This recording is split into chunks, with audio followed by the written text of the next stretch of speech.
যত ধরনের অন্যায় কাজ আছে, অশ্লীল কাজ আছে, সব ধরনের অন্যায় এবং অশ্লীল কাজ থেকে বিরত থাকতে হবে।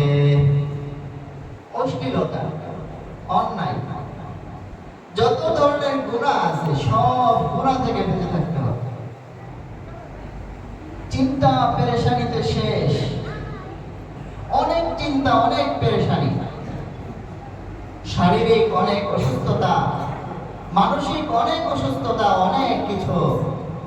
এই সকল অসুস্থতার একটা বড় কারণ হলো চিন্তা পেরেশানি। এই অসুস্থতার সবচেয়ে বড় কারণের মধ্যে একটা কারণ হলো মানুষের গুনাহ, জাহিরি এবং বাতিনি। মানুষ যা দেখে আর মানুষ যা দেখে না, মানুষের সামনে হোক আর মানুষের আড়ালে হোক, সব ধরনের অন্যায় এবং অশ্লীল কাজ থেকে আমার নিজেকে, আমার জবানকে, আমার চোখকে, আমার হাতকে, আমার পাকে, আমার চিন্তা ভাবনা, আমার পরিকল্পনাকে আমি যদি রক্ষা করতে পারি, তাহলে ইনশাআল্লাহ যে মেধা দিয়ে আমি অশ্লীল চিন্তা থেকে, অন্যায় পরিকল্পনা থেকে আমার নিজেকে বিরত রাখলাম, যে চোখ দিয়ে আমি অশ্লীল বিষয় দেখা থেকে, অন্যায় বিষয় দেখা থেকে আমার চোখকে বিরত রাখলাম, যে হাত, যে পা, যে জবান, যে পেটকে আমি সব ধরনের অন্যায় অশ্লীল থেকে বিরত রাখতে পারলাম, সেই জবানের মধ্যে আল্লাহর তরফ থেকে আসমানি শান্তি নেমে আসবে। আল্লাহর তরফ থেকে সেই মেধার মধ্যে, সেই চিন্তার মধ্যে আসমানি নূর নেমে আসবে।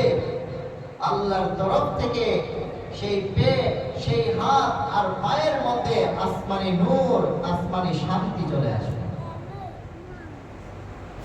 আমাদের বুজুর্গানে কেরাম, ওনারা এমনই ছিলেন। বাহ্যিক অনেক অসুস্থ, এই সব অসুস্থতা নিয়ে দ্বীনের কাজ করতেছেন, তাহাজ্জুদের নামাজ পড়তেছেন, সারা রাত ইবাদত বন্দেগী করতেছেন, অথচ শরীরে অসুস্থতায় ভরা।